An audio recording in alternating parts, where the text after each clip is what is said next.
අද හවසම මම ගෙදර යනකොට බත් එක බෙදලා මේසුරින් තියලා තියෙවි. හැබැයි මට අද වෙනකන් එක විනාඩියක් තිබුණා දහන්න අම්මගෙන් අම්මේ අම්මට මහන්සිද කියලා. යාළුවෙක් ගෙදර ආපු වෙලාවට යාළුවට බත් එක බෙදලා දීලා ඕන තරම් මගේ අම්මා දම්කුඩ කන්නේ නැති. මොකද අද ඕගොල්ලෝ ඇඳන් ඉන්න එක ඇඳුමකවත් පුතේ එක පැල්ලමක්වත් නැතුව ඇති. හැබැයි අම්මා අඳින ඇඳුම් වල පැල්ලම් ගණනාවක් ඇති. මෙතන ඉන්න සමහර දරුවෝ ඇති පුතේ සමහර අම්මලා ඇති තාම සපත්තු දෙකක් දාපු නැති අම්මලා. අද වෙනකන් පුතේ අම්මගේ ඇස් වලින් වැටෙන සතුටු කඳුළු බලනෝමයි කියලා හිතන්නේ ඒව තමයි මේ ජීවිතේ තියෙන්න ඕනේ හීන. පුතේ අද වෙනකන් ඔය වචන සැර වුණා නම් අම්මගේ ඉස්සරහා. අදින් පස්සේ වචන නවතින්නේ. මොකද මේ ජීවිතේ දිනනකන් අම්මා බලාගෙන ඉන්නෝ. ඔය වැස්න කඳුළු වලින් කියන්නේ මම ජීවිතේ දවසක මගේ අම්මව දිනවනෝ කියලා.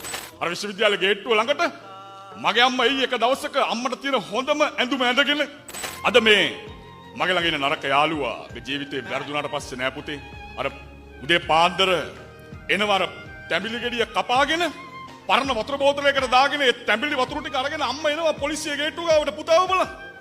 හිතන්න කුඩු ඇතුලේ ඉන්න පුතාව. අද හිතනවා නම් අර බයික් එකේ රෝදේ උස්සගෙන යන යාළුවගේ බයික් එකට නගින්න.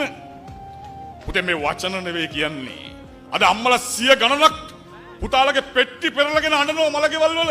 මොකද කිසිම පිරිමි ළමයෙක්ගේ අම්මා කෙනෙක් තාත්තා කෙනෙක් කැමති නැහැ නැහැදිච්ච කමට ගෙදරට කෙල්ලෙක් එක්කන් එනවට අවුරුදු එකමාරක් බැන්න තාත්තගෙන් කෑම එකක් ඉල්ලන්න කලින් මේ දුවට කෑම එකට කෑම දෙකක් ලැබුණේ.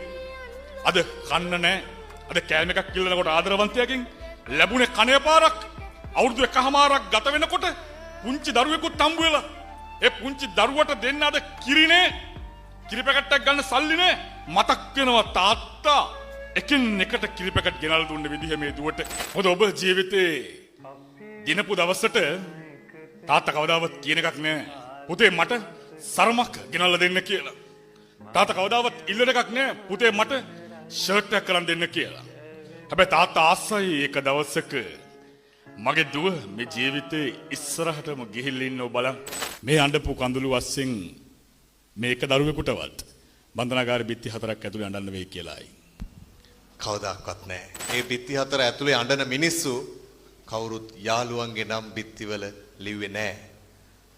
කවුරුත් එකට බජව් දාපු, කවුරුත් එකට නරක වැඩ කරපු, සමාජයේ අසම්මතයි නීති විරෝධී කියලා කරපු වැඩ කරපු කාගේවත් නම් බන්ධනාගාර කූඩු ඇතුලේ කවුරුත් ලිව්වේ නැහැ. ලිව්වේ අම්මා දන්නවා